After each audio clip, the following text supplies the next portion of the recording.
invite you all to the TheDaak Baithak session 2. The TheDaak Baithak is a new initiative within the ambit of The Dark, which is a book review journal where we publish original book reviews and works across disciplines and genres. The TheDaak Baithak now aims to provide scholars and students with an opportunity to share their work and engage in meaningful discussions with the community of readers here. And in today's session, we will delve into the The Dark, questions of. which is a book review journal where we publish original book reviews. Yes, I shall continue.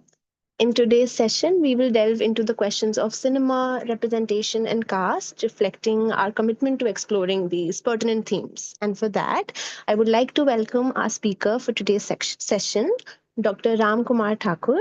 Dr. Ram has been teaching at the Department of Political Science, Hindu College, University of Delhi, as an assistant professor for more than 7 years now.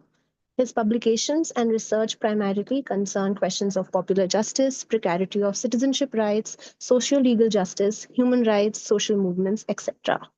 He will be sharing his work on politics of representation and resistance in anti-caste cinema, which is based on a chapter authored by him titled Beyond Violence and Non-Violence, a study of Dalit resistance and accommodation in cinematic popular justice. This chapter has been published in the book Routledge Companion to Caste and Film in India by Joshil K. Abraham and Judith Mishrani Barak. I would also like to welcome our discussant for today, Sakshi Wadhwa, who is a doctoral student at the Center for the Study of Law and Governance, Jawaharlal Nehru University, India. She is working on the idea of people and peoplehood in terms of cultural artifacts, the state, and popular mobilizations. I welcome everybody, and now I would like to open the floor for Dr. Ram to share his ideas. Okay, thank you so much, Chetna, and all the members of the Dark Forum who have initiated this Dark Baithak. I think so. It's a very interesting exercise, and I listened to the earlier discussion by Shan. It was again a very interesting discussion as well. So today I'm going to kind of build up on one of my work. Okay, it is not. It has become one of my central works, but it is something to do with much of my interest. Okay, so it is not a core area of my research as such. I work on Johnson wise, so it's a very different domain. But with regard to cinema, I've always been attracted to the medium. I felt that as a medium of communication, it's a very exciting way to engage with students, with people. In the larger popular culture, there is a scope for meaningful intervention and engagement as well.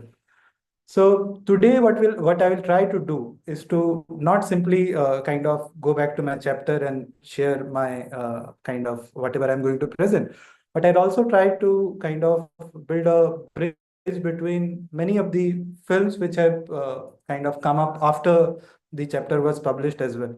And also, I'm also going to be very updated with regard to a movie. So we all know about Phule movie, right? So Phule movie was released very recently. There was whole issue of censorship around Phule. So I'll begin with a kind of a disclaimer. So just like all the movies begin with a disclaimer, so I'll read through the disclaimer of Phule movie, and then I will jump into the larger presentation. So here it goes. This film, Phule, is inspired by the life and times of Jyotiba Phule and Savitribai Phule, and based on thorough, extensive research. Actual incidents have, however, been dramatized, and characters and dialogue have been designed for dramatic purpose. The film is not intended, so all of us, we need to focus on this paragraph. The film is not intended to malign, defame, slander, hurt, or sow disrespect towards any persons, groups, place, region, country, religion, race, caste, community, or individual, or to offend religious sentiments or beliefs of any persons.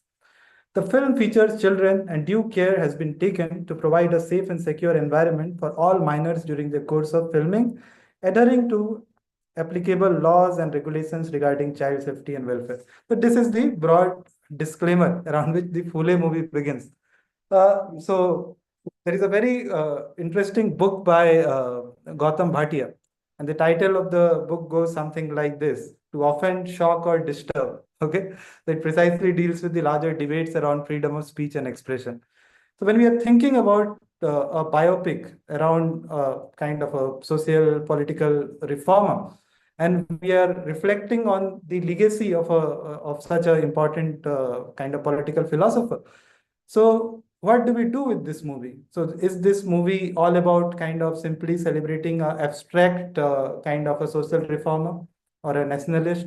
Or are we going to also discuss about the politics of the reformer as well? Okay. So I went to watch this movie, I think so 2 or 3 days before, and I feel that the movie is a very exciting piece of art. But the point is, because of the whole clamor about the censorship, revision of the dialogue, and there is larger protest of the Brahmin community that maybe they have been misrepresented in the movie. And that is where there was a larger clamor for kind of holding of the movie. And CBFC asked the director to kind of argue for certain kind of cuts.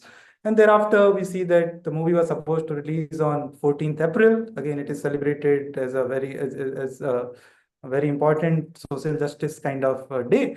But here you see that it was not released then. And now we see that when the movie was released, the movie, there was series, one can find that what has happened to the movie. Okay, because of the cuts, many of the scenes in the movies appear very abrupt. Uh, we also see that there was a kind of a so the movie begins with a radical note that okay, that something is happening in the realm of society. Fule is trying to kind of comprehend the society and argue his own understanding within the public sphere. But slowly and gradually, the movie turns out to be a larger exercise on that how the Fule couple and Fatima Sheikh they all come together and they argue for a larger kind of they work around the field of education. And when the movie ends, almost it is like a Beti Bachao, Beti Padhao kind of abhiyan. Okay, the movie ends on the note of almost it has less to do with caste. It has much to do with a secular kind of outlook in which see people across religion are also coming together, uh, caste are also coming together, and there is the larger emphasis is on women's education.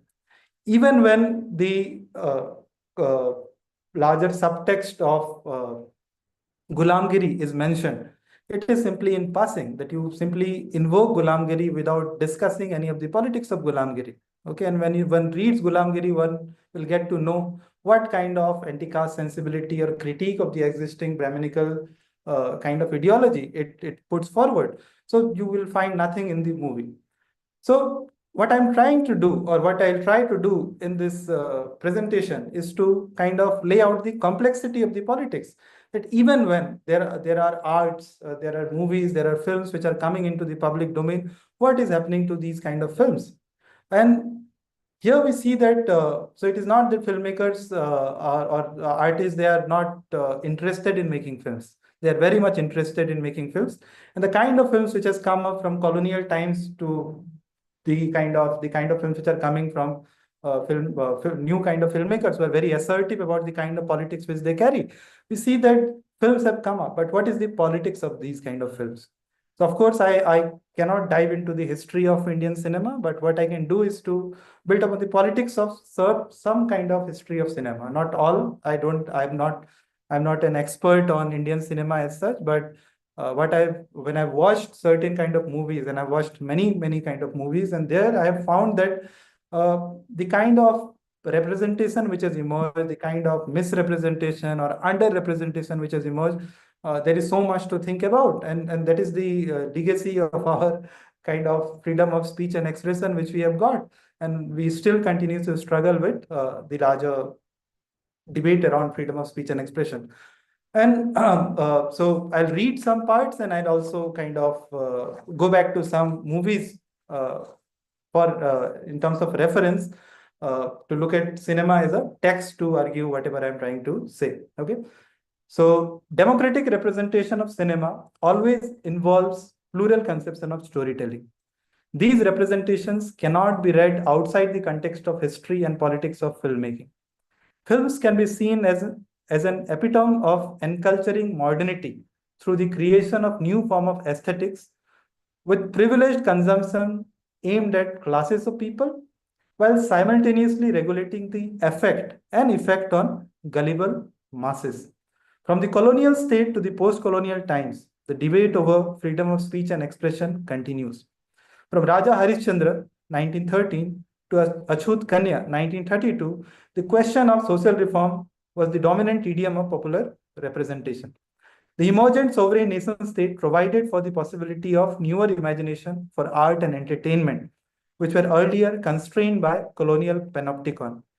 From national movement to nation building premised along the state-led development, how did the question of caste figure out and influence the nature and process of filmmaking in the longer run? Okay, that is the broad concern I'm trying to look at. So we'll see that even when there were different kinds of movies which were made, we see that the anti-caste cinematic kind of politics, it was withheld, or the promise of fair and kind of egalitarian representation.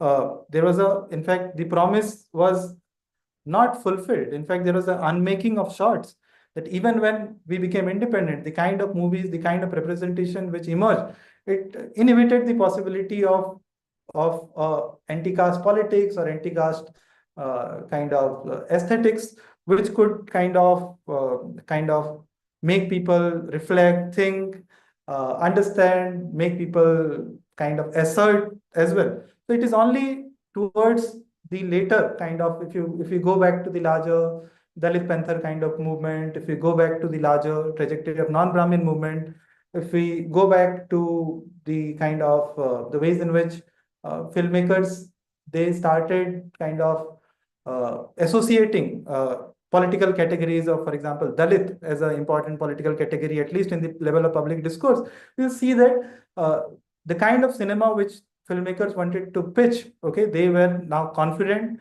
they're sure what they were doing, unlike the ways in which things were being unmasked. So in the later part of my presentation, I will deal with three kind of important themes.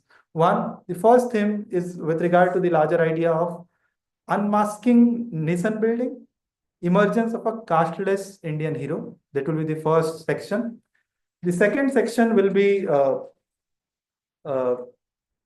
newer platforms with older concerns. So when we are looking at so many different kind of mediums, so what has happened to these kind of mediums, and what has changed in the realm of the anti-caste kind of cinema. The third section is with regard to the idea of censorship, state, and social morality. Okay, and then we'll move towards the conclusion. So the first section, unmasking nation building, emergence of a casteless Indian hero. Okay, so if you look into the larger emblems of heroism, we'll see that who has been the quintessential kind of hero. So if you go back, then we'll find that largely, even if we are imagining nation building as an exercise in which social reform is a necessary condition, that you need to change something. So in that kind of initiative, you'll see that largely the upper caste kind of heroic kind of presentation was the dominant idiom through which even the idea of social reform was understood. So even we go back to our colonial times, from Raja Harishchandra to Achut Kanya, it is largely within the paradigm that, okay, there is somebody to be saved, or if there is a larger question of untouchability, it has to be addressed by somebody from the kind of upper caste kind of family or community, and there will be an additive prop which would or there will be a caste, but it will be simply tied to additive prop, nothing more than that. Okay, so it still continues. So I'm simply going to poke kind of here with regard to a very popular hero. So so if we look at Shah Rukh Khan, so Shah Rukh Khan presents us with that quintessential kind of romantic hero, secular hero, and so many things. Okay, and there is also article in Caravan as well. Okay, about Shah Rukh Khan. Okay, what he says and what he does not say, and yet he conveys his politics. But here, with regard to caste, you'll find that there is a very interesting reading which will emerge out of the kind of movie which he has done. So if you go back to a popular movie called Zero, okay, so Zero movie, you'll see that he plays the role of a vertically challenged person. and he has a very kind of huge aspiration. He falls in love with an actress. He falls in love with a scientist. So of course, with the actress, the kind of romance is not realizable. And with the scientist, who again Afia, okay, she's a Muslim person who is also a scientist. Okay, he falls in love with the person and he wants to prove his worth. And in the process, you'll see that Bahua Singh, the cast, goes to NASA to, because she's a scientist, so she's working on something. So of course, he wants to prove that okay, he has some self-worth of his own. So he goes to NASA, and from NASA he goes to Mars, and thereafter he returns back, and maybe the romance is actualized in some manner. Okay. But the point is, if we look into the characterization, okay, if you look into the some kind of shots which are taken in the movie, you'll see that when Shah Rukh Khan goes to kind of NASA and he's sanitized, he's supposed to go to Mars. You'll see that there are close-up scenes, okay, with regard to his Janeu, okay. There are very close-up scenes, 2 to 3 kind of close-up scenes. These are very interesting, and why it becomes interesting, because here you see that the romance in itself of a vertically challenged person, of Afia, in terms of the kind of secular kind of narrative, it is a fantastic kind of film. It's a very exciting film. In terms of the kind of easy kind of way in which India से आसानी से वो चला जाता है NASA, NASA में उसको भेज देते हैं, वो script जो भी हो, it can be a weird kind of script, but here you see that a person could be a representative of something like he's quintessential Indian. He carries the Indian mantle, that for romance he can go anywhere and everywhere, even to Mars. Okay. The symbol he carries, okay, that he also is representative of a certain symbol. Okay. So these kind of narratives, you'll see that who can pass off as quintessential Indian. What is a quintessential Indian romance? Okay. So these are aspects which has been part and parcel of the larger kind of filmic narrative, whatever it has emerged with time. And thereafter, we have, I can discuss so many other movies as well, whereby even if you go back to the so-called family movies, okay, of the genre of comedy, if you go to the Rishikesh Mukherjee kind of movies, you'll also find that somebody could play a bawarchi, so somebody could kind of play a very role of a driver. But again, it is within the larger fold of a kind of, it was a story about a family, okay, whereby one could enact certain people, okay, certain class of people, certain caste of people, and the kind of humor which was generated, it was also at the some kind of cost. So it's not very easy to laugh on many occasions, at least if we have gone through whatever understanding we have gone through, maybe. So even in terms of the genre of comedy, so much has changed. Besides this, if we come back to the popular movies of Prakash Jha in terms of the Hindi movies, many of he has made remarkable movies. If you go back to Mrityu Dand, if you go back to Arakshan, these are very interesting movies. So Mrityu Dand is a very interesting movie. So Mrityu Dand looks into the patriarchal subjugation of women and a concerted rebellion against patriarchal feudal order. So in this movie, you'll see that the representation of the backward caste, okay, so there is also a romance between the upper caste women and a backward caste person, in which the person is tied to the kind of the upper caste household, some kind of dependency, jo bhi hoga. So here you see that in the larger movie, of course, it's a very larger assertion against patriarchy and feudal kind of values. But you see that the kind of romance which emerges, it ends in tragedy. The backward class person is killed, and thereafter, in most of the movies, if you'll see that if there is a possibility of romance and whatever, it ends in a certain kind of tragedy. So the breakthrough Dalit and backward class caste heroes and tales of their own is still stillborn in these kind of Savarna filmic universe.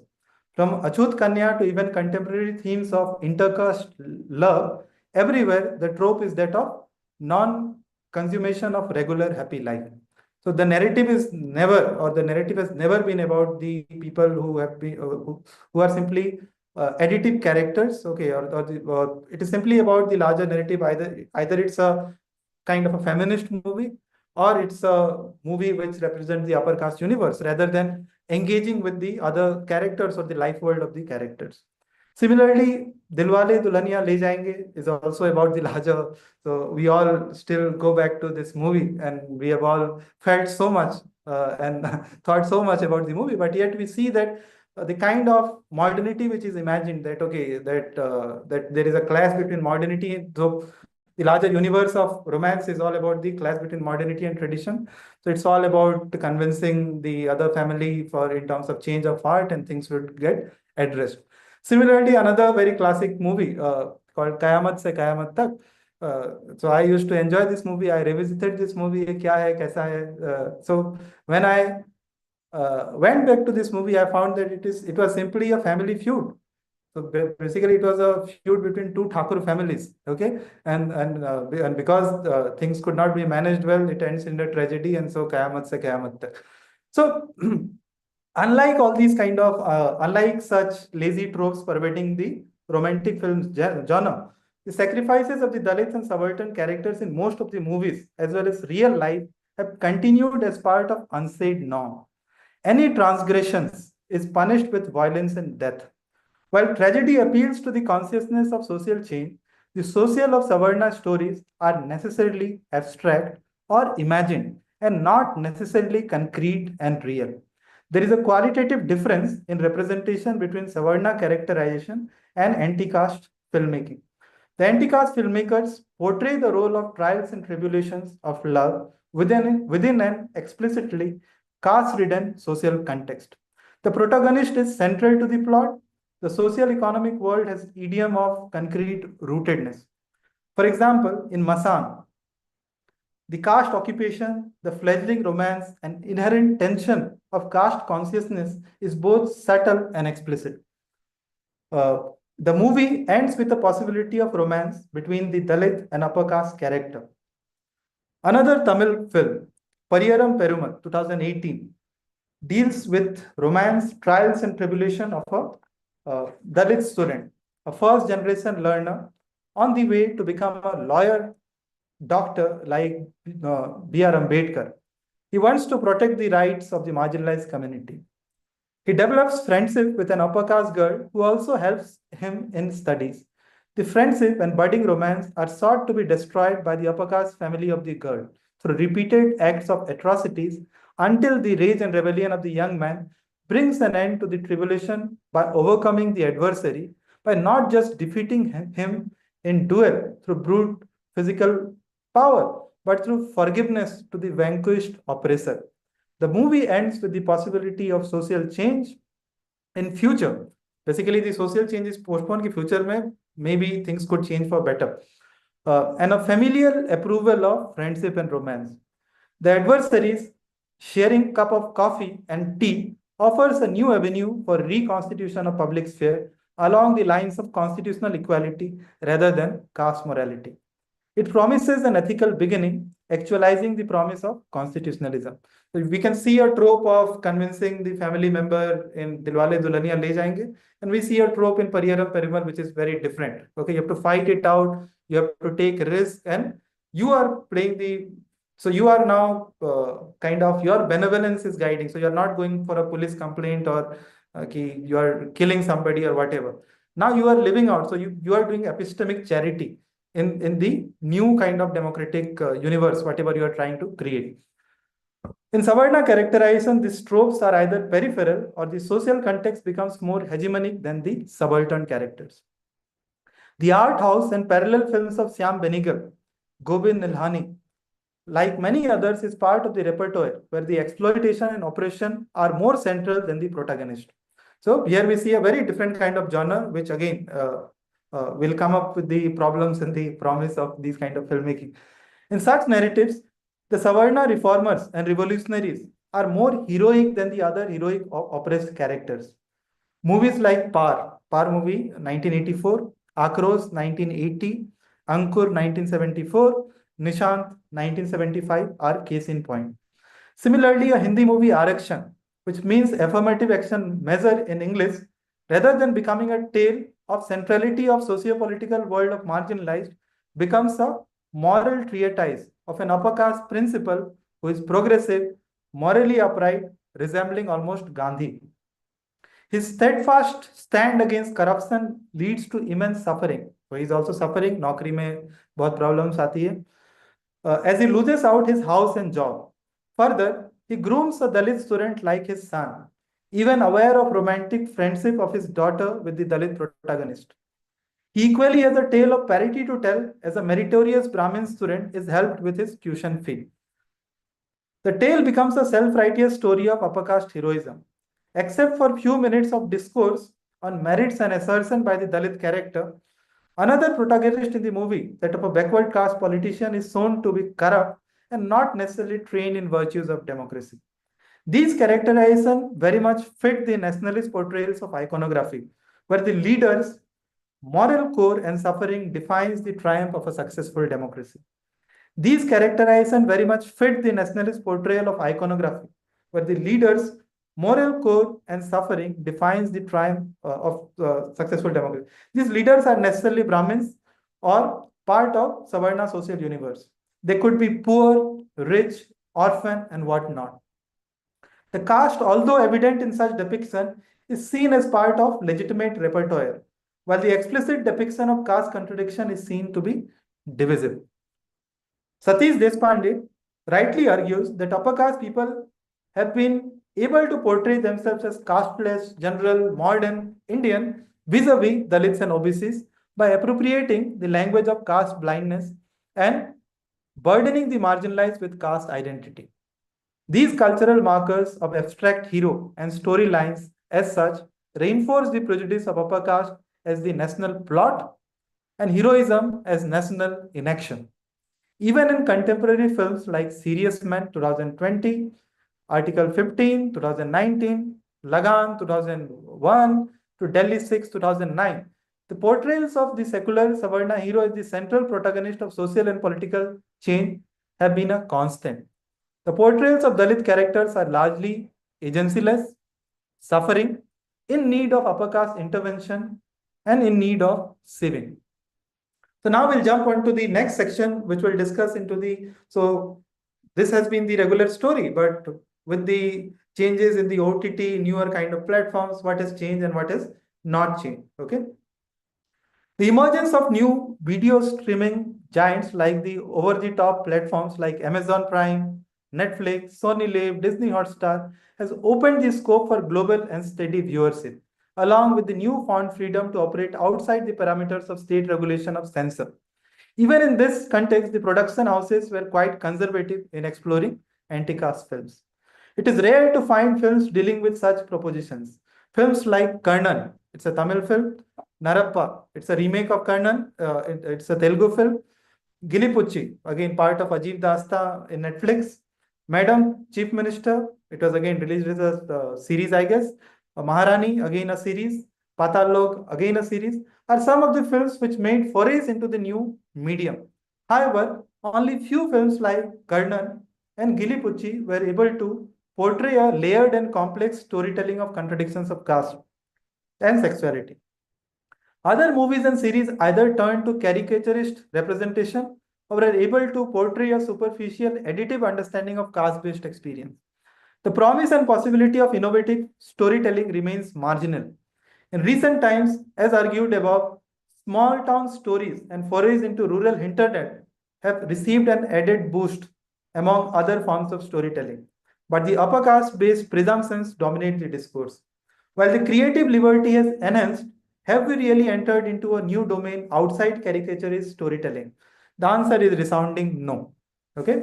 So here I'll talk about Panchayat series. Okay. So Panchayat is a very loved kind of series. So the humor is to the point. So, but here, if we look into the kind of, and it was also awarded one of the first ever Filmfare OTT for the best comic series. Okay, so there is also a recognition कि ये इसका comic comedy जो है या फिर presentation है, it was well done. Okay. The forays of an urban production house to showcase the life and mundanity of village life suffers on account of typical caricature of true India, that is the village. Okay. Now, what would true India look like? So Surinder Jodhka, sociologist, okay, he has a very interesting article in EPW. Okay, so he interestingly draws out a broad overview of different images of village, which dominated the nationalist and orientalist imagination of India. He argues that there are qualitative differences in the ways in which iconography of village was created. While for Gandhi, the village was a site of authenticity. Okay, so Panchayat, the claim of Panchayat makers as well. Okay, for Nehru, it was a site of backwardness. So Nehru could also come into play here. And for Ambedkar, the village was the site of oppression. Okay. Now, of course, the in Panchayat series, you'll not get to see oppression very starkly. Okay, there is poverty, there is suffering, there is backwardness. Okay, and everything. So Panchayat as a story of a North Indian village plays out well through the ensemble star cast, storytelling, and direction. Humor indeed leaves a mark. However, the exploration of the idea of Panchayat and village life makes for an upper caste peep into village life with little insight into the meaningful complexity of Indian villages. The interplay of fight against reclamation of representation in the third tier of democratic representation by women representatives as opposed to male ones is indeed a step forward. So I'm also kind of celebrating the movie series. However, the scheduled caste and scheduled tribes were equally part of new wave of democratization of representation. It is rare to find any central protagonist or even a purposeful screen time of any of these protagonists there. Only the upper caste household, marriage, their familiar affairs are seen to represent the social.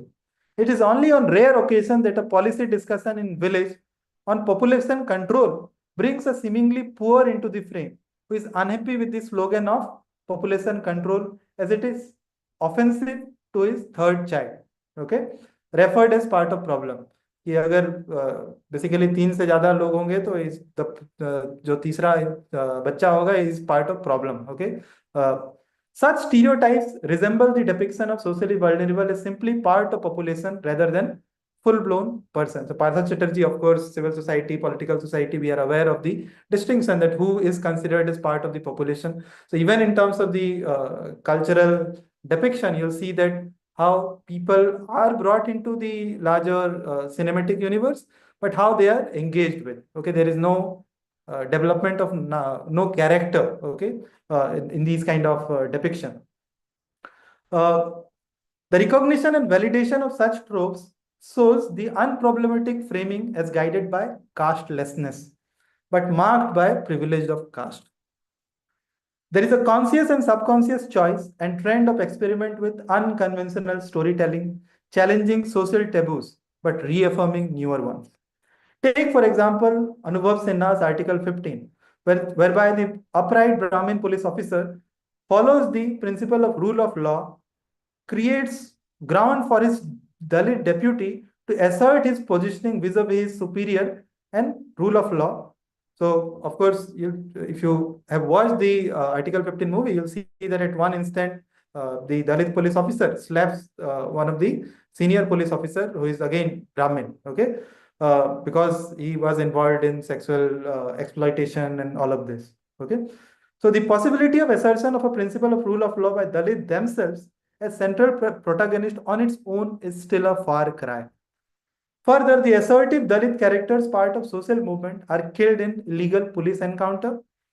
The story of tragedy continues to open up the avenue for the self-righteous Savarna police officer to shine through the crisis, okay, which is Ayushman Khurrana's character.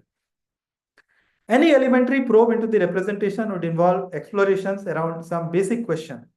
Who is the quintessential hero of Indian cinema? What is the social location of the character? What kinds of representations are deemed to be legitimate and illegitimate? Okay. So now I'm coming to the another very important section, and it's will be the last section, which deals with the larger ideas of censorship, state, and social morality.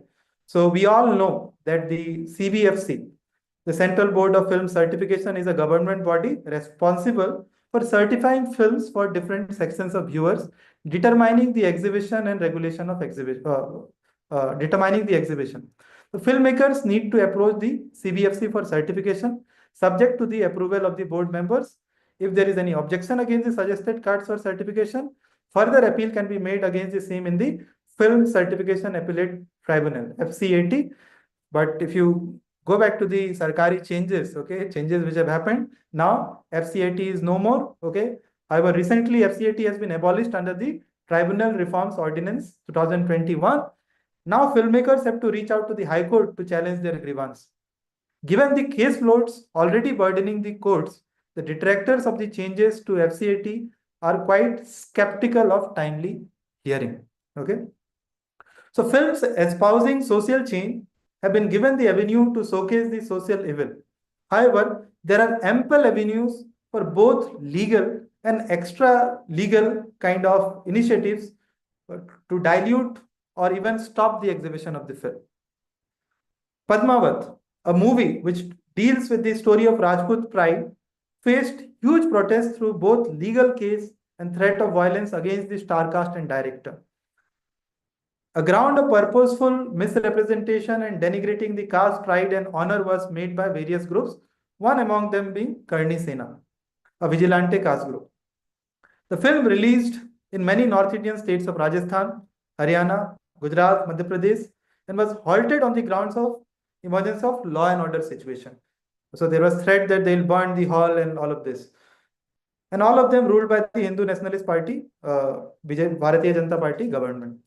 The producers of the movie approached the Supreme Court against the infringement of freedom of speech and expression, along with slew of legal cases against them. The court upheld the right of the release and exhibition of the film and asked the state to provide security to the audience, cinema hall, and film cast and crew. The infringement of screening was found to be illegitimate. So it's a very, very clear kind of judgment coming out and clear directions emerging that, okay, the freedom of speech and expression needs to be protected. As a follow-up, the High Court built up on the Supreme Court directive to give its own tribute to the movie. Okay, so High Court also came up with something. Okay, so what did the High Court say? So the court says, this court is of the firm opinion that the portrayal of the characters of Maharani Padmavati and the King of Chittorgarh as depicted therein would fill the heart of every citizen of this country with pride, more particularly those of Rajasthan and Mewar with pride, rather than creating a feeling of hatred or abhorrence. So this is the High Court kind of not simply kind of talking about freedom of speech and expression or anything. It is saying something else. Okay, it is talking about what it will do. Okay, the reading of the court becomes interesting, as the court does not simply ascertain the legality or illegality of claims and counterclaims. It speaks favorably on the merits of film. It does not simply define the violations of free speech, expression, threat. It also defines stake in cultural definition of spectatorship. Okay, so there is very interesting work by Jyoti Nisha in the Routledge Companion to Caste and Cinema in India. So there is an entire kind of section on Bahujan spectatorship. So here I'm not going to engage with it, but here I am simply mentioning it. Okay, its appeal does not merely lie in a region or among Rajputs. It has an Indian tinge. And that is where the pan-Indian audience could relate with the valor of Rajput king, queen, subjects as something universal. Similarly, in another interesting case, okay, which is as Rangarajan versus P. Jagjivan Ram concerning a Tamil movie, Oru Gramathile. Okay, so it's I don't know if I'm pronouncing it right. It's a 1987 movie. Okay, so the case emerging out of this movie is also very interesting. It is the story of an upper caste bureaucrat who falsely acquires caste certificate to get the job and gets indicted for the illegality. The upper caste in the movies are seen to be suffering on account of too much reservation, and that the true poor and deserving were being left out. The only way to secure job was to forge document and keep working for the welfare of people. Okay, so he is a very dedicated bureaucrat, but because of so many constraints, he acted along the lines of illegality. The only way to secure job was to forge document and keep working for the welfare of people. So the claim for economic reservation and removal of caste-based reservation and reservation is dividing India rather than promoting unity. All these claims were made in the movie. The film and the case becomes interesting in the sense that Tamil Nadu is the only state where the cap of reservation exceeds the 50%, okay, fixed by the Supreme Court. Tamil Nadu has the provision for 69% reservation for different sections of people, which emerged out of a strong trajectory of social justice campaign against the caste hegemony of the Brahmins. The court upheld the screening of the movie and suggested that we find it difficult to appreciate the observation of the High Court. We fail to understand how the expression in the film with criticism of reservation policy or praising the colonial rule will affect the security of the state of sovereignty and integrity of India. There is no utterance in the film threatening to overthrow the government by unlawful or unconstitutional means. There is no talk of secession either, nor there is any suggestion for impairing the integration of the country. All that the film seems to suggest is that the existing method of reservation on the basis of caste is bad, and reservation on the basis of economic backwardness is better. The film also deprecates exploitation of people on caste consideration. This is the range and rigor of the film. The court in this judgment stood for articulation of different views, not necessarily because they are correct, but that there is freedom of speech and expression in this country. It also found resonance with the narrative of problems inherent within existing system of reservations. It further employs threads of plurality and greatness of Indian culture and civilization, which informs the public morality, which could be corrupted by merely raising objection against some provision. The claims of the state and many social justice parties against the exhibition of the film was dismissed. Interestingly, the film also received national award. Okay, so Pepilio Buddha, it's a 2013 Malayalam film which depicts the life and trajectories and subjugation and rebellion of Dalits against the caste structure, state operation, and ineffectual merits of Gandhian movement. So it had a direct kind of political tinge. Okay, so it also challenges the Kerala model of development, whatever we call it as Kerala model of development, that what is happening to caste. So the film was refused certification by the regional CVFC. It is only through the appeal to the FCAT, which we talked about, which is no more, that extensive cuts and adult certification for film was acquired. The film was refused screening in film festival in India International Film Festival in Kerala, and even private screenings were stopped by the police.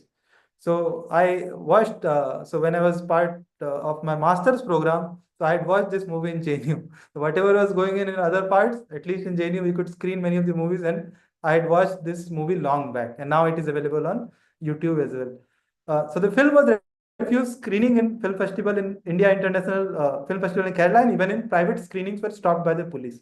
Okay, so it says something about that what kind of movies are acceptable. Ore Uru Gramathile, the movie which we talked earlier, could arrive at the screening even after the public outrage of social justice parties and reluctance of state.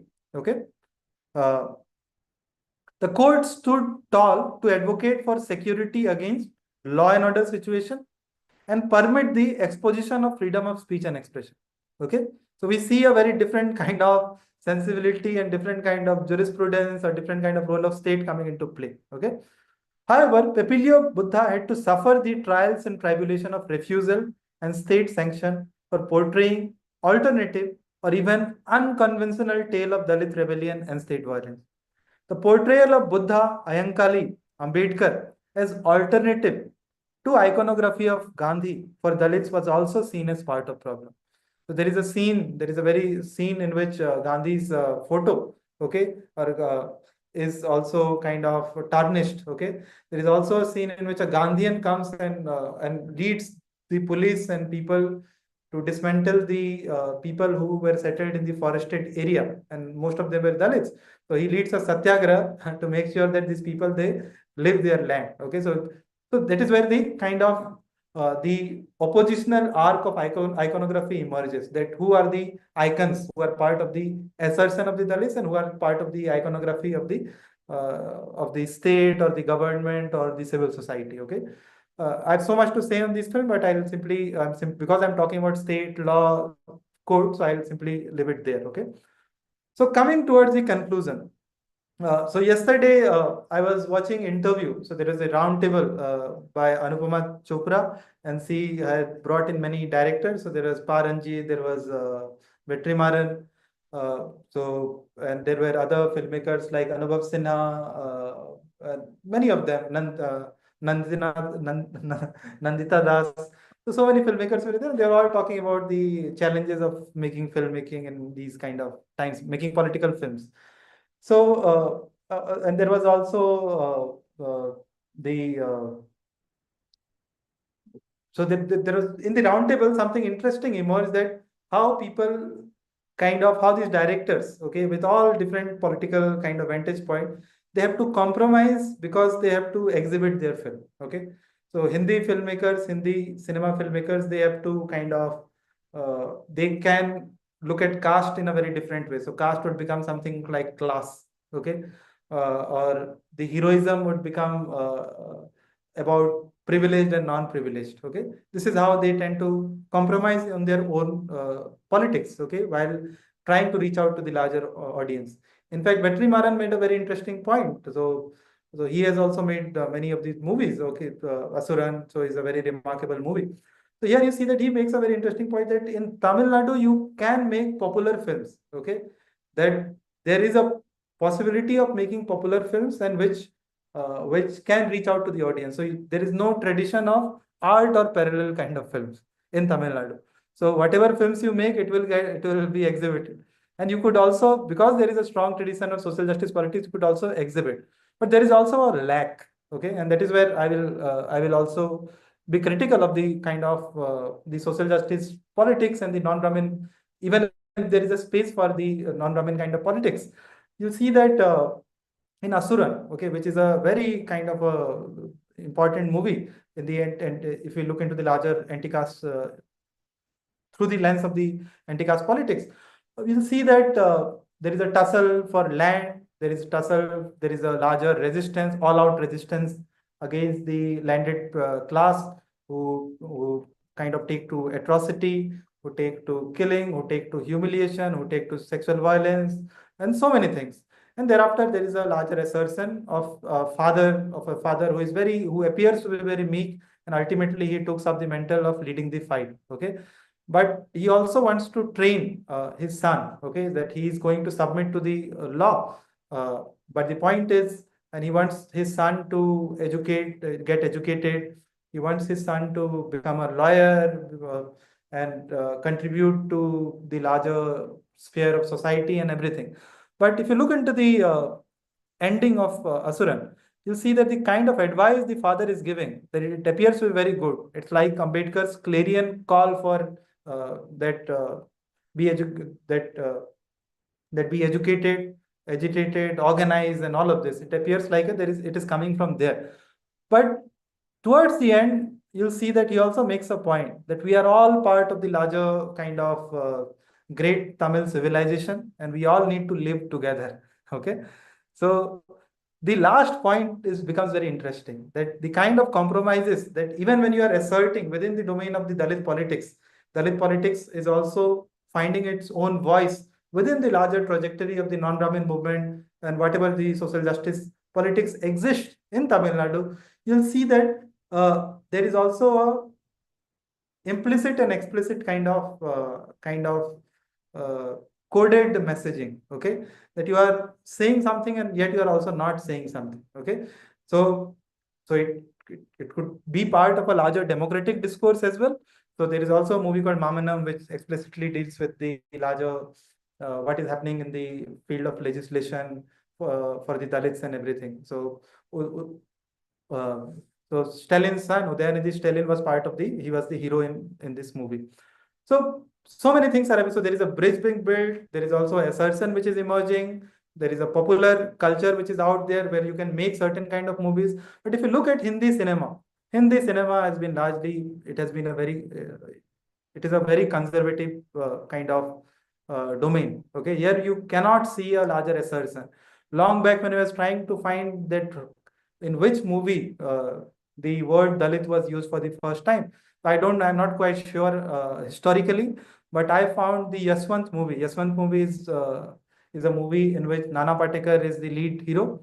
So he is the character Yashwant Lohar. Okay, so he uses the word Dalit explicitly. Okay, I have not seen any of the contemporary movies using the word Dalit. Okay, uh, so largely if you see, so I have a conceptual kind of framing of whatever movies what I have presented, uh, specifically in my chapter in the Routledge Companion book. So I've tried to look at all these kind of developments through the concept of Brahmanical Harijan kind of framework. Irrespective of art film, parallel film, movies made during the colonial time, post-colonial time, largely films made by the Savarna filmmakers, okay, it was tied to a Brahminical Harijan kind of framework. So remember that Gandhi was not a Brahmin. So he tried to interpret the Varna system on his own terms, okay. So he had a strong position against untouchability, but not against Varna system, okay. And that is where many of the kind of filmmakers, even in the parallel kind of cinema as well, who had a larger social context in mind, okay, who were trying to depict the larger social context. So directors like Shyam Benegal or Govind Nilhani, all their kind of films, they are quite exceptional. Even in their in that kind of film, you'll see that uh, still the political subjectivity or the political assertion of the protagonist, okay, the backward Dalit protagonist, it is still not found its own voice. So think about something like Akros. Okay, in Akros you'll see Om Puri's character kind of not speaking at all in the larger trial, whatever is going on, and towards the end he gives a shriek. Okay, and within the movie you'll see that there is a kind of a Dalit lawyer, senior Dalit lawyer, and there is a kind of a young Brahmin lawyer who are very much democratically engaged with each other, and yet you see that the Dalit lawyer is not able to kind of take a stand or fight it all out because he's facing so much threat. But the Brahmin lawyer is able to take a risk and work for the kind of the marginalized. So you see that still the trope will see that the voice of the marginalized is missing. Unlike the contemporary films which we see coming specifically from Tamil cinema, Marathi kind of cinema, or even if you look at Pepilio Buddha or movies coming from Punjab, you'll see that there are movies in which you'll see very assertive characters which are all out there, which have tried to kind of break free from the kind of Brahmanical Harijan kind of framework. So ultimately, even if there is a distinctiveness emerging at different points of time, and yet we see that this framework is encompassing of the complexity of the ways in which cinema has been thought about. Okay, so to conclude, the level playing field of caste-related depictions are quite tilted towards hegemonic upper caste norms, stories, and narratives. The alternative viewpoint of critical disposition of caste and caste-based practices are seen to be divisive. Okay, something which is un-Indian, even it could be anti-national as well. The alternative viewpoint of critical disposition of caste and caste-based practices are seen to be divisive. For the anti-caste films to readily acquire the status of national popular or even find universal approval in terms of legitimate art and viewership is quite challenging. Many films, particularly Tamil, Marathi, Telugu, Malayalam cinema, have broadened the horizon of anti-caste discourse. The nature of jurisprudence, role of state, law enforcement agency, and the threat of mob violence further saves the trajectory of emergence or submergence of true subject of history and representation. The anti-caste hero, as such, represents the political and cultural emblem of a specific version of history. To break free from the burden of docility, misrepresentation, censorship is a difficult task. The anti-caste representation is built up on the trajectories of rich anti-caste pedagogy to slowly and gradually make claims against the caste-ridden social morality and actualize and pluralize storytelling. They have forced open the conversation on diversity, patronage-based and docile subaltern representation. Movies like Kala have built up on the groundings of dignity of the social underclass to fight the mighty corporations, caste and chauvinist religious order. Similarly, movies like Asuran, Karnan, Fenry offer a new kind of signification unbounded by norms of caste-based servility. As such, the making of Dalit or anti-caste hero is directly related to the unmaking of the servile subaltern representation. The abstract community of subalterns in Savarna imaginations are being critiqued and rejected as something ahistorical. The new anti-caste heroes and their idea of social is grounded in a lived materiality of village, slums, factory setting, school, college, canteen, universities, media, bureaucracy, scientific establishment, military, boxing, Indian diaspora, etc., among many derivatives of self-representations.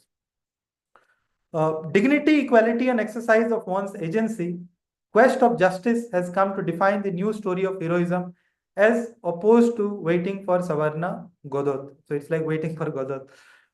While tragedy, suffering, and rebellion continues to define the dominant trajectories of anti-caste films, it also has made rapid strides with regard to constitution of new aesthetics of food, dress, folk gods and goddesses, as opposed to Brahminical preponderance with docile civic aesthetic value defining the notes of purity and pollution.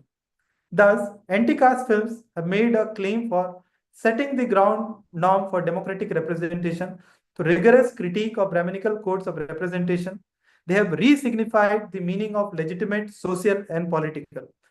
All this significance challenge the prescriptive values of caste-based orderings and set open the process of emergence of both entertaining and politically assertive anti-caste hero. The unmaking of Brahminical Harijan framework is the making of an universal emancipatory frame. So thank you, everyone. So this is it from my side. Thank you. Thank you so much, Ram. Thank you so much. It was truly an experience. And I have some questions, but then we have a discussant.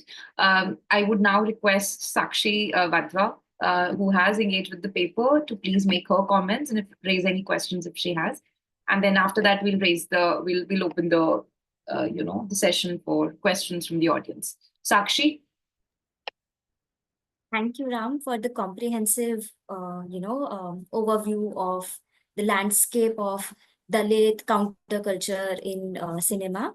And your paper and, of course, the trajectory that you portrayed is reminiscing of Manju Edacharya's words, which I just wanted to quote. It was published in EPW back in 2022. And this is what she says, that the Brahminical discourse on Dalits can only imagine the question of being as a frozen category of suffering, but never as a possibility of becoming something other than the caste society presents or prescribes them to be, unquote. So of course, that is what you sort of shared through so many examples of movies, tracing it directly from how there was this picturization of Dalits being the oppressed, marginal characters in the movies, then coming to having some role, and now the assertive Dalit, which is there, which we can see. So I just want to point to 2-3 things that I would ask you to push forward, like to push you more on it.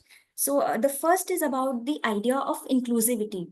So when we talk about inclusivity, and you mentioned very well in the paper as well towards the end about Dalit filmmakers. So we do talk about Dalit, and Neeraj Gevan is one of them, Paranjit is the other, and who have vocalized their aspirations and their the identity concerns. So how should we look at Dalit actors particularly? So these movies have portrayed Dalit characters as like the upper caste, basically the upper caste people have portrayed the Dalit characters. So how do you see it? Like, can we expect a shift where more Dalit actors can come into the picture? So there is this criticism for Geeli Kuchi, for Konkana Singh Sharma, and then Radhika Apte's portrayal in Made in Heaven's episode of the Buddhist Dalit wedding, basically the Buddhist wedding, which they kind of term like that. So what about the actor trajectory? So we do have Dalit filmmakers, but where do we see the actors? And then this idea of inclusion also comes in with the female characters. So the gender aspect, right? So we have Dahad and Kathal, where female protagonists who also come from the marginalized sections have, portrayed a very assertive sort of a role. So, what do you expect of that? How are we going towards it? Like, what are the future trends for it? Further, the significance of OTT is well pointed out, and Professor Harish Vankade has also kind of written extensively about how OTT has become a significant space. But we do have tensions that you rightly pointed out. So my larger question is, should we look at the Dalit counterculture as something in tension with the mainstream media, or should we look at it as, in a more accommodative, inclusive sort of a sphere, where they're mingling? In other words, is it talking back, or talking to, or talking with? So I just wanted to share this one example, like from a paper by Manju Adacharya only, where she has very interestingly talked about two Dalit, cultural figures. Uh, Again, in from the southern India, Rajesh. So it's Kala Bhavan Mani and Vinayakan. So both of them have, so it's a very nice paper. I loved it, and it speaks to your paper also when it comes to actor and cinema and all of that. And she has pointed out how both these public figures, very reputed Dalit public figures, have different ways of tackling how they were pictured and how they were conceived beyond the cinema. So while so Mani on one hand was very comfortable with his role, that okay, I am a Dalit and you can take me as a Dalit, and I'm okay portraying myself like that. But Vinayakan, a dancer, very famous dancer, he kind of talked against and talked back to it. So in this broader picture, how do we look at what's really happening, and what are the future trends towards it? And then finally, Neeraj Ghewan's interview, he has talked about he's talked about this thing that, I don't want to say that there is a Dalit cinema particularly. I'm paraphrasing, it's not his words, but he has said that he would require cinema to be solely on quote unquote art, clear narrative, and great storytelling. So how do we, look at Dalit and all of that, and these, tensions, and frame it in us, and how do we look at society, like you wonderfully mentioned about the spectatorship? So maybe in this broad canvas, if you could share your thoughts, it will be very enlightening. And thanks. Sakshi. Thank you, Sakshi. That's a lot. And Sakshi pushed a number of questions at you, pretty comfortably, saying, "Oh, these are just some of the questions," but I think there are a lot of questions. So I'll now request Ram to probably take his time to respond to these, and then we'll, open the floor for more questions. So, thank you, Sakshi. I think so. All the points which you made, okay. So, if you look into the volume, so if you manage to look into the volume, even Manju is also very much part of the larger handbook. So we have also presented together in another platform in Bengaluru. So I'm familiar with her work, and the kind of the points which she's making, it is very important, and I agree. I almost agree that there are different ways in which even the Dalit characterization, okay, takes place. Okay, it plays out. So you have mentioned about two movies, Dahad and Kathal. Okay, so you'll see that within the Hindi cinematic space, you'll see that how there is a pitch of assertion. Okay, there is a kind of there is a shift in certain kind of sensibility, but these are rare exceptions. Okay, so these are good developments, but these are rare exceptions. And if you look into the making of the remake of Sairat, okay, so the movie by Nagaraj Manjule, what happened to the movie when it came down to, for example, Rajasthan, okay, it became a class story, okay. So the caste question was out of the picture. Similarly, if you look into the uh, movie Asuran, okay. when it was kind of made into a Telugu movie, okay, Narappa. Even there, I was looking into subtitles because I'm not familiar with Telugu. So when there is a scene in which the question of caste is being discussed, okay, the father is discussing the question of caste with his son. So at least in Tamil, we will find that it is about caste, okay. So in the subtitle, what I found, okay, it became class, okay. So the larger concern of caste became class. So it says something about the politics. So with platforms, with so many things, things tend to change. Okay. So there could be very different way of articulating all this. For example, in Telangana and Andhra, there has been a strong trajectory of communist movement as well. And because of this, maybe the class-based assumptions could have kind of entered into the domain, which could also be a very problematic thing to do. And yet it is also speaking to the history as well. Okay. So different ways in which these kind of ideas play out in different contexts. And as I was precisely mentioning about Tamil Nadu, that within there, the larger ambit of the social justice politics or non-Brahmin movement, it also creates for the possibility and constraints of Dalit politics as well. On one side, there is a very strong critique of the Brahminical politics, which was all out there. But at the same time, it is also kind of speaking to the Dalit politics in a certain manner. So there is also assertion. But that is why you see kind of assertion emerging from Paranjit in terms of the counter-cultural kind of production houses or music and all of this. So of course, I agree with the larger point that there is a diversity. Okay, there is no one way in which we can kind of fix things. Okay. So the gender aspect of the anti-caste politics, it is something which directors who have worked, they have tried to kind of, they have acknowledged it, and they are working on how to kind of centrally place the life world of all the characters, rather than kind of course, there is a social world, social context and everything in which the Dalit life world is kind of explored comprehensively. But you'll see that the characters, women characters, they were central, but yet they were peripheral. But now you see that slowly and gradually, all the directors, they are trying to make stories around women characters as well. So it is also a good step forward in terms of the democratic discourse. Okay. So even when there was less depiction or lesser centrality of women's character, you'll see that in comparison to the social world and the kind of politics which women, the kind of politics they hold on to in the larger kind of movies, maybe Hindi movies or whatsoever, it is very different. They are politically conscious, they are politically assertive. So that can be seen in terms of a difference. With regard to the idea of the upper caste character still playing the role of Dalits, okay? So it's a double-edged sword, okay? So for example, think about somebody like Rajnikant, okay? Think about the movies like Kala Kavali, okay?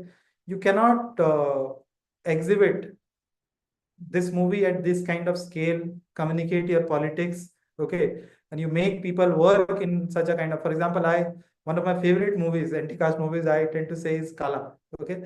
The kind of aesthetics which it employs, the kind of politics all the characters carry, it is picture perfect kind of politics if politics exists in a film, okay? So you are able to bridge that gap, not just so you are not simply talking about Dalits there, okay? You're talking about the migrant kind of community, who all of them coming from different religion, okay, different spaces, and yet they are all bounded together by Kala, who is representative of that voice. Okay, unlike Nana Patekar, who is representative of a pure Mumbai project, and that Puritan imagination is also emerging from a very Brahminical, caste-based religious understanding in which other people are seen, slum people are seen as part of problem, and they need to be wiped out, they need to be rehabilitated or whatever, okay, through force, fraud or whatsoever.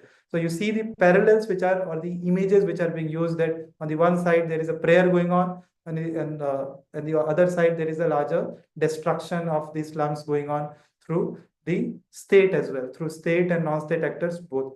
So it's a very interesting. So who plays the character and what kind of politics he wants to communicate? It is a very interesting point to think about. So now, if there is a possibility of actors playing Dalit actors playing Dalit characters, I don't think it's a very great exercise to do. So as actor, you need to be fit into the any kind of role. So you cannot. So can we then come down to understanding that okay, that people with same set of experience can play a similar sort of character, because experiences will also differ. Okay, so it could be equally true for the larger critique of Gilly kind of Gillipucci as well. Okay, here you'll see that of course the question of sexuality becomes again a very interesting ground. Okay, so the subtlety, for example, when I looked into this movie, I found it to be kind of exceptional that you are able to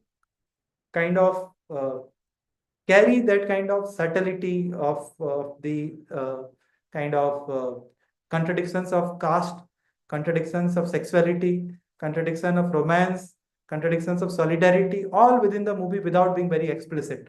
Okay, so of course the depiction can have issues, but if you find actors, if you find characters, it's all fine. So anybody can be anybody. Okay, at least uh, in the role of the actor. Okay, but because historically actors have been constrained, okay, because ideas are constrained, okay, there needs to be kind of concrete safeguards to make sure that people find space, okay, find representation, people find space. Even if people are assertive about their identity, about their politics, you have to act. So you can have a Nana Patekar in a movie of Paranjit, okay, you can have a Rajnikant in a movie of Paranjit, you can have a kind of Anupam Kher, in a different kind of movie. So, but the point is, people carry different kind of politics. But it is not that all characters will come from a representative caste or representative kind of sexuality. So that's what acting is all about. That is what art kind of presents us with a certain kind of possibility. And thereafter, the Dalits and counter public, of course, as I said, that there are constraints. So Dalit politics, it is not very easy. So it is not a level playing field. Okay, that all kinds of movies will have equal circulation. The kind of movies coming from the anti-caste sensibility, it will have to face challenges, because without even watching, people can make the CBFC kind of stop a movie like Phule. Okay, and you see, and that is where most of the movies you'll see that uh, there is a very difficult kind of politics which has emerged, whereby you can have a feminist kind of articulation versus kind of caste kind of articulation, or you can have a caste kind of articulation whereby the feminist sensibilities could be reduced. So, or it could also create constraints for all kinds of for all these kind of assertive feminist and anti-caste kind of movies. And that is where I find problem with Phule. That Phule begins with such a promise, but ends on a note of a Beti Bachao, Beti Padhao kind of thing. So it's a very interesting feminist kind of maybe movie. But as an anti-caste movie, it is not a very kind of bright movie, because you're not even discussing text, discussing politics of Phule. It is also a very good treatise of inclusive nation building, because you are seeing Fatima Sheikh and Savitribai Phule coming together, okay, and creating for the framework, educational framework. So it's also a very good secular framework as well. In these kind of times, inclusive nation building as an idea, it's a very wonderful project to think about. But what happens to anti-caste sensibility? So counterculture, even if it is there, okay, what is happening to it? Okay, how they are interacting, it's a point to think more critically. And that is what I've not discussed this in my presentation. So when I discuss about the larger idea of violence and non-violence, okay, that is where I tend to see that even if there is an abstract assertion, even if there is a hero fighting all out against everybody and anybody, it does not offer us with a true picture of how things really are. So if you look at Sairat, if you look at Pariyaram Perumal as a movie, there you'll find that people have to, not just the central protagonist, the family has to go to caste panchayat, okay, your houses are being destroyed, okay, you are being killed. Even if you are making a transit to a city space in Sairat, you want to make a new beginning, you are running away from the constraints of caste. You want to believe in Ambedkar's idea that that maybe urban space, city life will offer you a promise where you can begin anew. Okay, but you cannot begin anew. Okay, you cannot find a house, you cannot live anywhere and everywhere. You'll find a household in maybe a slum. Okay, And there you'll see that even there, the family is saying that, okay, now we want to resolve because you have a child. Okay, so we want to all kind of want you to come back. But what is the kind of comeback? So all the promise of modernity, all the promise of inclusion along familial love, it ends in tragedy. So the blood-soaked child in the end precisely represents the politics of the present. That even in terms of filmmaking, Dalit cinema continues to exist, but the difficulties, the constraints, uh, it continues to be there. Okay, so I'm very much. I was thinking about the remake of Pariyaram Perumal. So this movie by Mari Selvaraj, it is being remade into Hindi. I doubt what will happen to this movie. So it will be tragic. So yeah. So last point. Yesterday when I was listening to Nagaraj Manjule, okay, so the filmmaker of Sahara, so he went to America for some screening, and there some NRI, non-resident Indian, started engaging in a conversation with him. Okay, since last 10-15 years, the person had not come to India, but he was speaking to him and saying that India में cast बदल चुका है. Okay, India में cast पास रहा नहीं. पहले का ये सब 40 साल पुराना बातचीत है. That Fandry, the movie which you have made, okay, the Fandry, it is about a pig, okay. So the title is about a pig, but it is about the life world of the kind of people living around, okay. So the person asked Nagaraj Manjule, in America you see people are making films on Godzilla, okay, and here in India you are making a film on pig. So what are you people doing? You should all rise up and make good films. So he made a very interesting, he came up with a very interesting answer. He said that, see, in the place where I live, okay, there are people dying out of malaria. There are pigs all around. There are kind of different animals all around. Okay, this is the life world which we inhabit. Okay, if I'm familiar with other kind of life world, then of course I will have something to say. I'll have story. I'll have a very different kind of story because I'm situated here. I'm making a movie on a very socially constituted, socially contextual kind of movie. So I cannot make a movie. So maybe if time comes, then I can make a Godzilla kind of movie. But that kind of sensibility, that kind of possibility is not available to everyone and anyone. The last point is about this movie, Finding Fanny. Have you heard about this movie? So long back, so it's simply coming when I'm talking about Nagaraj Manjule. Long back, I had read this interview. Okay, so Homi Ajania is the director, I guess, and he's also the writer. Okay, so in the interview, he said that that whenever I think about the script of my movie, okay, so I think about the script of my movie when I sit in the airport. Airport, when I'm waiting for my flight, okay, I write my script. I think about my movie. Okay, and simply contrast this. Okay, there is nothing right or wrong. You can write anywhere and everywhere. It's a good thing. But contrast it with the kind of interview which I'm talking about of Nagaraj Manjule, that you are able to kind of uh, make a film. You are coming up with stories because you are socially constituted in a certain manner. You're located in a certain place. Okay, you are constrained in so many different ways. So your storytelling will should reflect that. That is what art is all about. But art is also, there is no level playing field for art. Okay, not for everybody. Okay, so that is where the constraints emerge. So that is where I'll leave it for now. Yeah. Thank you. Thank you so much, Ram. Are there any questions from the audience? I think Dr. Kasturi Datta has a question. If I'm not wrong, yes. And we also have a question in the text box. Kasturi, why don't you go ahead and unmute yourself and yeah. Yeah. Thank you, thank you, Dr. Ram, for this wonderful presentation, for sharing so many, examples and narratives. Congratulations for the presentation. I could partially read your chapter, which you had kind of shared with us, but where I'll just kind of directly get into the point what I'm trying to say. One aspect which I feel, which it's up, I mean, it's totally up to you how you want to take it ahead, but which can also I mean, from the point where you can take it forward, how do you kind of take it forward and problematize this particular theme a little more? I was looking at it from the perspective of not just politics of cinema, but also the political economy of cinema, and how much it plays an important role in determining, starting from the plot to the screenplay to the story to the characterizations and the demand, of the market. So I understand the comparisons which you're making between the popular cinema, the mainstream cinema. So I think there is a book titled Political Economy of Cinema. It's a critical introduction by Rajala, Lindblom, and Spacchetti.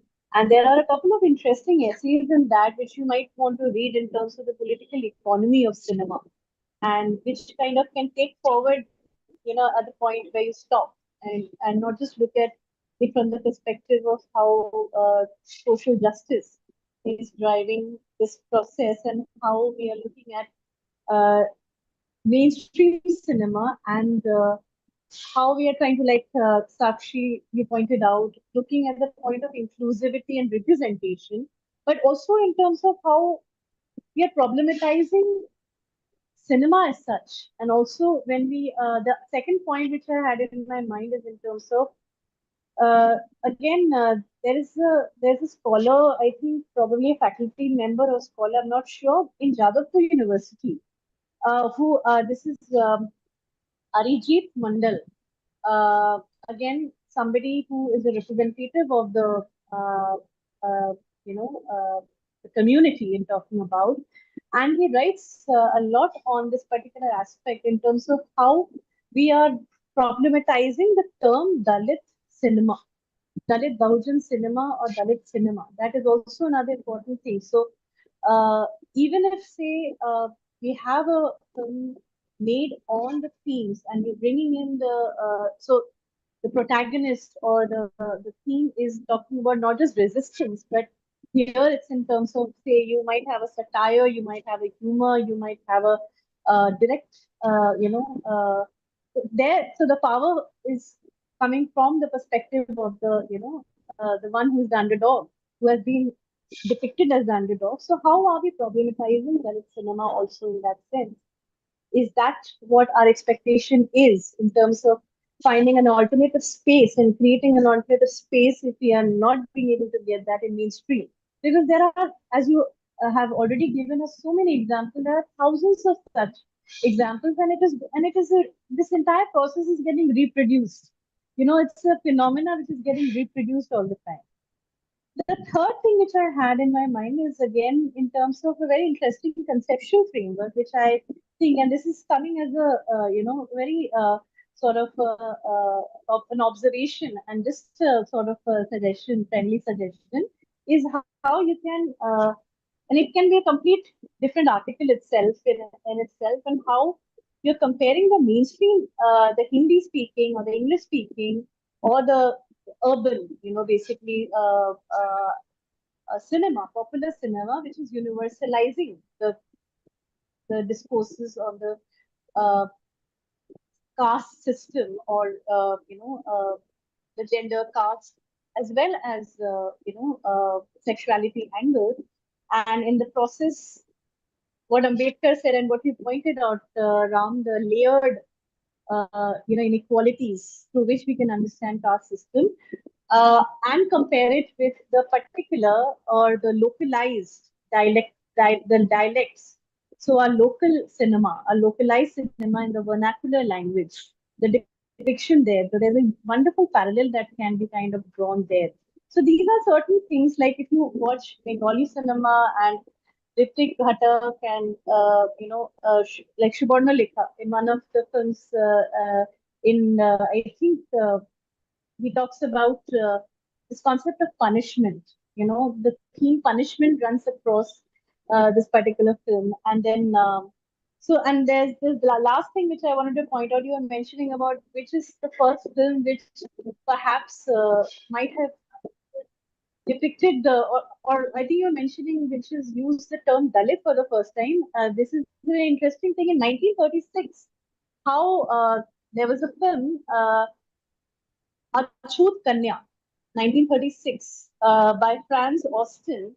And here he mentions the caste system for the first time in this film, where he uses a Harijan girl in the characterization of a ghost who is haunting the particular site, the particular village. So the Dalit is being depicted in that language. So you go back to 1930s in the pre-colonial times, and how even the very construction of this aspect is there. So these are some of the observations I had, some of the suggestions I had. But thank you so much for. I don't have a question in particular, but I would love to see more engagement on this topic. Yeah, thank you. Thank you, Kasturi. Thank you, Dr. Datta, for this for the number of suggestions. I think through Ram, we'd also heard some of these new ideas and perhaps old ideas that could be rethought of. There is a question by Pratham Gupta in the chat box, and I'll take the liberty of reading it out loud. He says, thank you for the presentation. They say, thank you for the presentation, really insightful, interesting. I was interested in knowing what kinds of aesthetic and affective elements contemporary anti-caste filmmakers have drawn on. To return to Savarna gaze, relatedly, how has caste as a sensorial regime panned out and been disrupted in such works, something that films like Sadgati and Kala try to do? Question mark. Okay. So, I think to read the complex question once again. I mean, students always have very complex questions, or the difficult ones at least. Meanwhile, if we have any other questions, we'd request the audiences to. Okay, so Ram, maybe you could respond to. Yeah. So first of all, thank you, Kasturi. I think so. All the aspects. Okay. Okay. So thank you, Kasturi, for all the comments. And I think so. In terms of political economy, we have. So I want to explore this question. Okay, in more substantive terms in the longer run. But because of the schedule we have, okay, I don't get to access so many. So even I found so many people that there is a scope of certain kind of engagement at the level of industry, the new kind of work they are doing. तो वहां तक reach out करने का भी मौका नहीं मिला है तो but I'm more in the longer run I will try to do so. With regard to the Dalit Bahujan heterogeneity, yes, okay, there are different kinds of heterogeneities which are out there, but there is also a larger political claim which binds people together. Okay, so if we look into the even the commissions, for example, think about something like the Scheduled Caste, Scheduled Tribe Commission, or think about the Ministry of Social Justice. All of them, they had at different historical juncture, because of maybe public pressure or whatsoever, they had come up with a directive that okay, Dalit as a kind of a category should not be used in official discourse. Okay, so there is already a challenge emerging from even when the Dalit literature or the larger social movement in terms of Dalit Panther and so many ideas are coming into play at the level of government. Okay, at the level of policies, at the level of public discourse. There is no easy acceptance of even the Dalit discourse. And with the larger debates around subcategorization and all of this, we see that the challenge will keep on getting kind of added more and more. But yet you see that filmmakers, when they are arguing for a larger universal emancipatory framework, they are not simply bounded by that you're talking about A caste or B caste. Okay, you're talking about oppression, you're talking about a context, and then you're trying to reach out to the larger audience. So you are talking about a universal story. So maybe in the larger imagination of cinema, or people who have not had training of watching different kind of cinema, they'll say that it is a particular story, but it is the particular story is presented as universal. So think about something like Bollywood. So Hindi cinema is presented as Indian cinema, quintessential Indian cinema, but cinema, when you look at Indian cinema as such, okay, it is all about the plurality which whatever we have. The Hindi cinema is equally a regional cinema as well. There can be no second qualms about saying this. So just like a Bengali cinema or a Tamil cinema or a Telugu cinema, it's equally regionally bound. So in that sense, whenever we are thinking about the larger kind of universal note of cinema or particularities of cinema, maybe we can try to check our own aesthetics and sensibility and what kind of politics we hold on to. So there should be more robust discourse in which we accept, we engage, we come to terms with different kinds of cinema. So there is no big brother in Indian cinema. Okay, there is a equal level playing field, at least at the level of ideas and not at the level of practice, because that is what the political economy does. But we see that this is how things play out. So rest of the part, I'll think that it will take, I'll take it as a comment for now. So I'll not respond as of now. Pratham, in terms of the anti-caste filmmaking, the point which I was making earlier about the sensibility, okay, the kind of sensibility earlier the filmmakers were guided with. For example, if you look into the earlier filmmakers, there was a larger imagination of a casteless hero, okay. The casteless hero could be, so the film plot could be a rags to riches story. It could be a kind of a person, a heroic person like Amitabh Bachchan, who is lost in childhood, okay, and who grows up in a slum, then becomes an industrialist and whatsoever. So you could be an orphan, okay. So where your caste is not visible, or that even that orphanhood, okay, you belong to a certain class or caste, and later you become orphan. So you could enact anything and everything. So you could be part of all kind of characters without substantively diving into the life world of the character.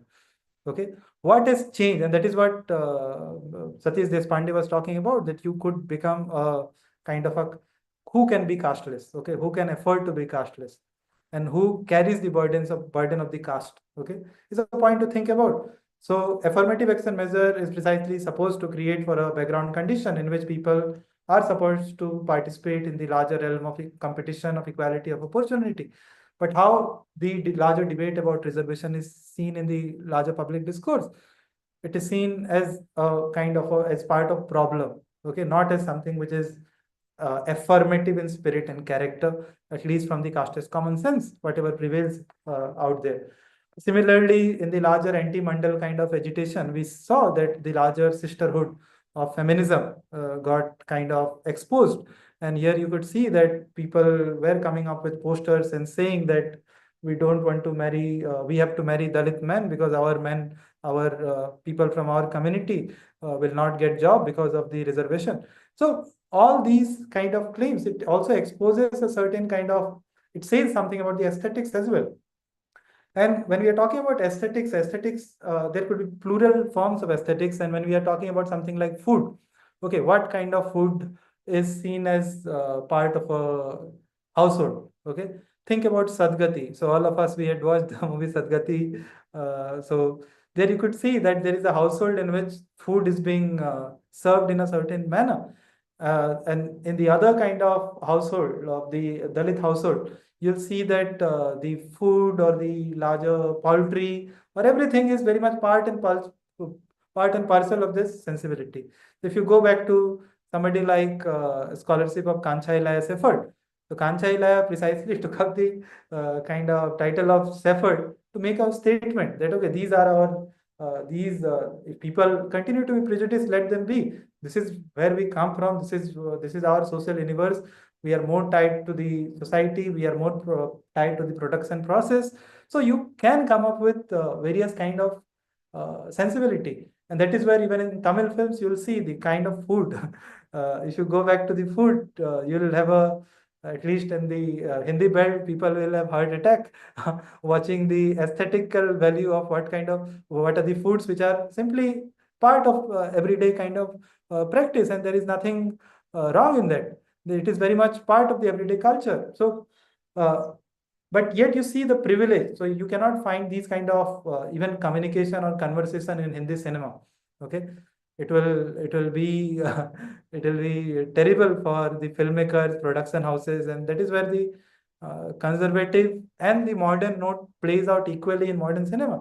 So if you look at Hindi cinema, it appears like सब कुछ NRI का हो गया है, बहुत सारा debate resolve हो गया है, and this is how things are. But if you read the politics very carefully, you'll find something else, and that is where aesthetics matters, and that is where the kind of aesthetics one is trying to imagine, it could be seen and thought out at so many different levels, and there is no one way of looking at aesthetics. So in terms of even the idea of love, even the idea of tragedy.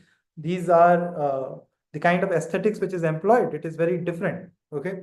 For example, if you look at Pariyaram Perumal, you'll see the uses of dog. Okay. As a kind of as something within the larger caste order, somebody is seen to be loyal, somebody is seen to be friendly. So dog is seen to be very loyal, and dog is also seen to be very friendly on its own terms. But is the dog appreciated on its own terms? But dog is only appreciated in a certain way. Similarly, and in the movie, you'll see that the dog of the central protagonist is killed precisely because the upper caste people, they feel that okay, they want to punish the person in a certain, so kill the dog. Okay. Similarly, in Karnan, you'll see that the usage of the donkey, okay, as a kind of a imagery whereby donkeys both legs are tied up, okay, in which ultimately in the longer run you'll see the lead character Karnan riding a horse, okay, then donkey is free from the constraint. The donkey is no more wearing the kind of whatever was constraining the donkey in the longer run. So all these images become important because it communicates. So a Dalit riding a horse, okay, it's still leading to violence. And somewhere you see the image of donkey, and the donkey is something which is appreciated. Donkey carries all the luggages, all the kind of heavy weight, and yet you see that how is donkey seen in the popular conception? We use donkey as a abuse. So all the hard work which donkey does, it is seen as abuse. So that is where these kind of aesthetic value becomes very exciting and challenging for the conventional ways in which aesthetics has been thought about. So yeah, broadly I'll leave it here. Thank you so much, Ram. It seems we don't have any more questions. Hello. Go on ahead. I think, Talin, sir, do you have? Yeah, Ali. Yes. Yeah. Thank you. Yes, Thank you, Jigyasa. Thank you for having all of us on this platform. Many thanks, and thank you, Ram. I joined a little bit late. Am I audible? Yes, sir. Yes, we can hear you. Yeah. I joined a little bit late, but let me just try to uh, you know you know uh, figure it out whether I've understood your argument properly or not, right? And if I've understood it properly, then there are few comments and suggestions, not exactly question, right? Uh, Ram, what I sense from the presentation is this: that you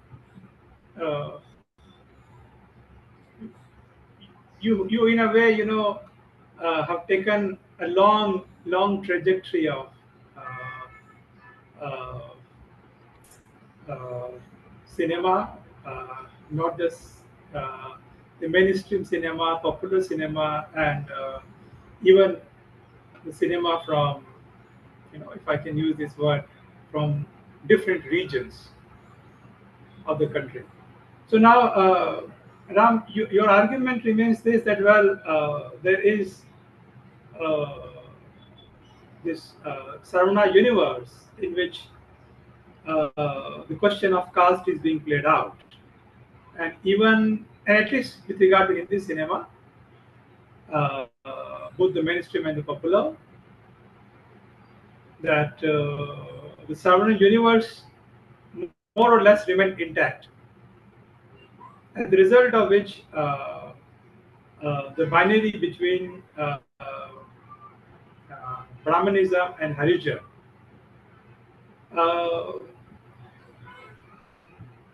irrespective of, say, certain evolutions within these categories, tensions within them, these binaries remain intact. Is this what you are trying to suggest, Ram? That's Yes. one of your arguments? Yeah. So thank you, Ram. No, just Ram. I don't know which movie I watched last time, but I do remember uh, that just few days back, and just just want to seek your thoughts. I was listening this interview of the makers of Fule, right? Now see, the argument is very interesting. Now, if I keep your larger argument in mind, there was uproar in Maharashtra with regard to this movie Fule. So the makers of Fule, I'm not sure the director or the producer, one of them, came out with this statement, public statement, and which is this: that look here, uh, I am proud Chitrapavan Brahmin, right? What we are trying to depict in Fule is just in terms of the larger social developments which were taking place at that point of time. And being a proud Chitrapavan Brahmin, I will not do anything which my community will feel ashamed. No, see now. Now this this might appear on the face value, you know, a very solid statement, right? Wherein the makers of the Fule is trying to defend the movie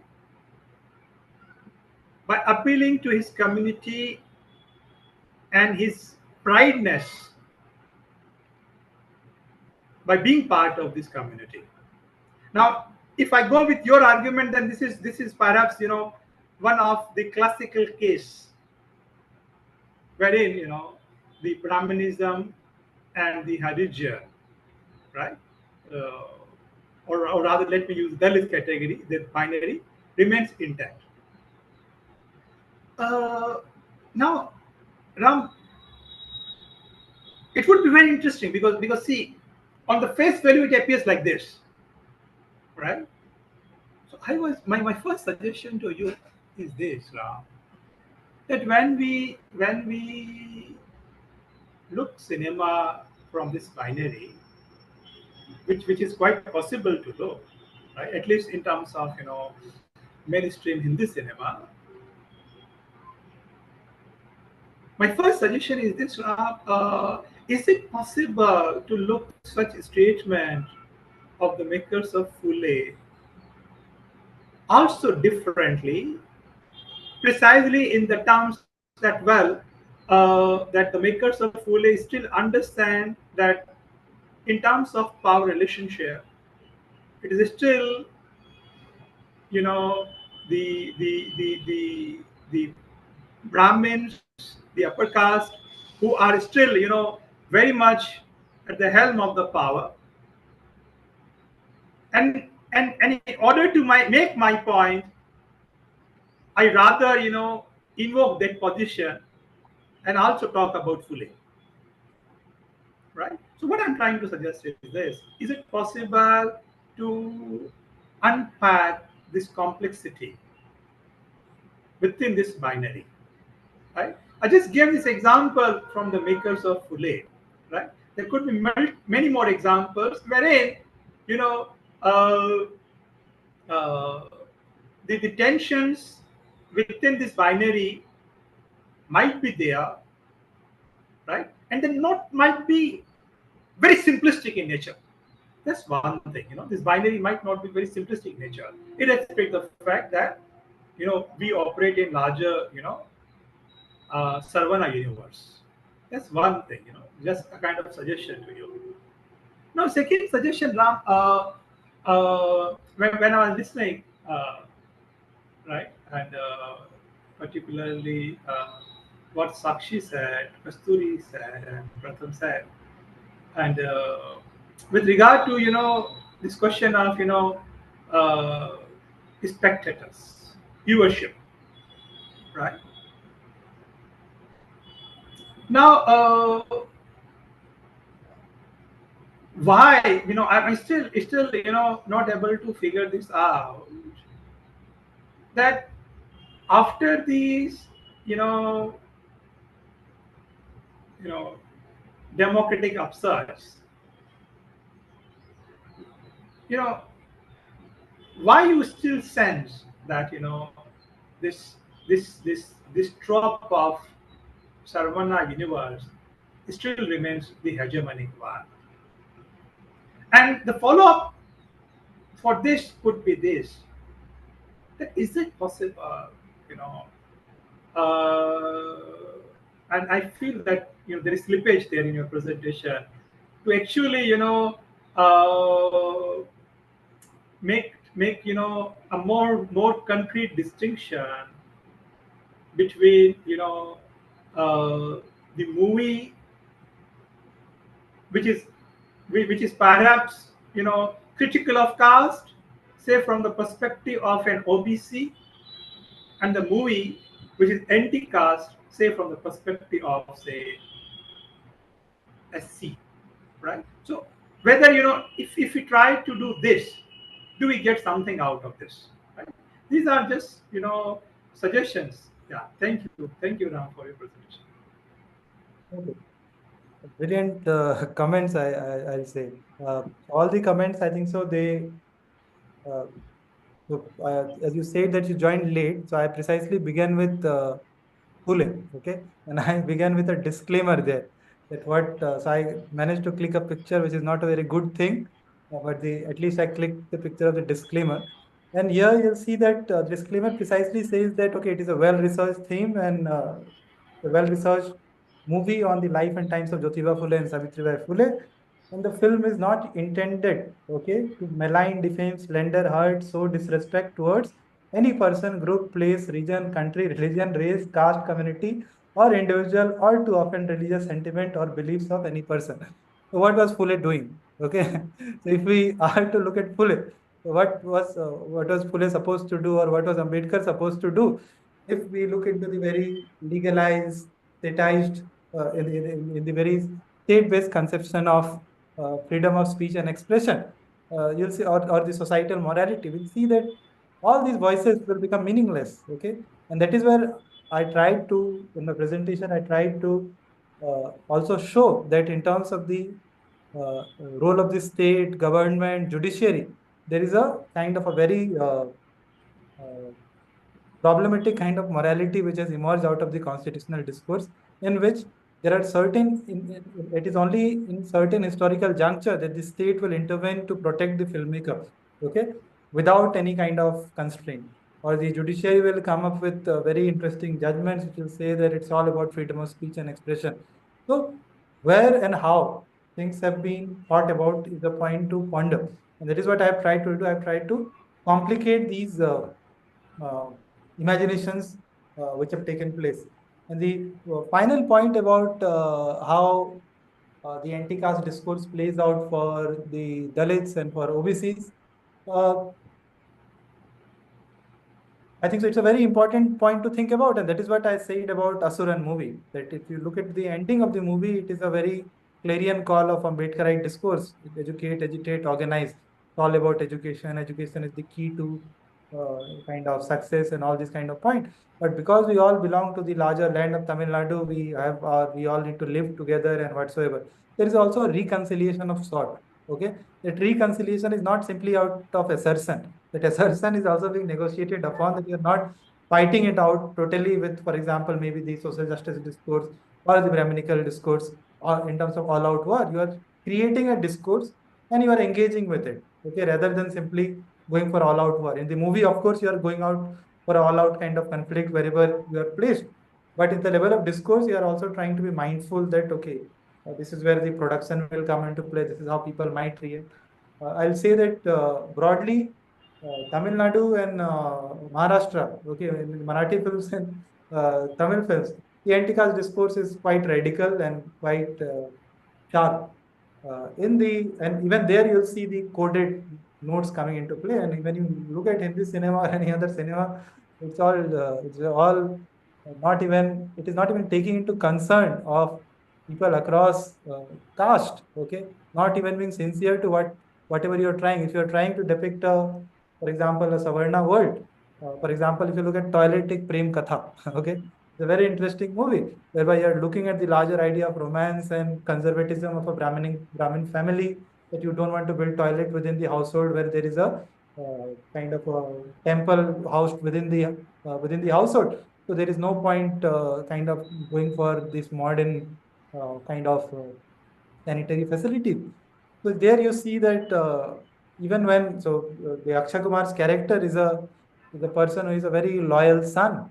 Okay, so he transgresses the kind of his own foundations by marrying educated women, and because of out of love and everything. But because he cannot access the sanitary facilities, he wants to leave it out. So now he's very committed to fulfill the Sarkari scheme, whatever is going on. And there you see that Swachh Bharat Abhiyan, and through that toilet needs to be made. But if you look into the conversation which goes all around, okay, with all regard to conservatism, it's a larger Savarna universe, okay.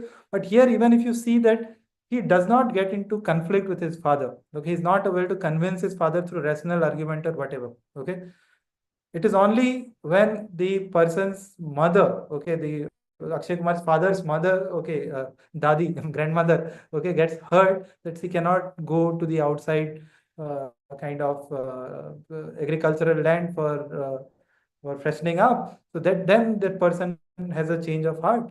And even when even when the infrastructure of the sanitary facilities is laid, so the father employs some kind of workers to break the sanitary facility.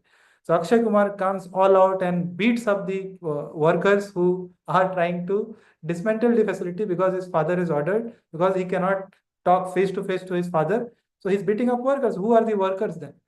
So whatever politics is communicated, it's a very abstract, absurd politics on many occasions. So there is a scope in which you can critically look into the social universe, but the end result is very different. So even with all the experiments going around, we see we see a reluctance to acknowledge social reality, lived reality on its own terms. I'm not saying simply this about Dalits and OBCs. I'm saying about all communities. So if you're not able to do that, then what is the point of the art, liberty, freedom of speech and expression? So that is where the constraint is, and Dalit filmmakers are working precisely in this constraint, and they have made kind of serious kind of step forward. Okay, and there we see that they have been able to complicate, they have been able to put the kind of Savarna social universe on trial, in fact. So now at least we are talking, we are discussing, or people are making points about this is how things are. So yeah, that is where I land.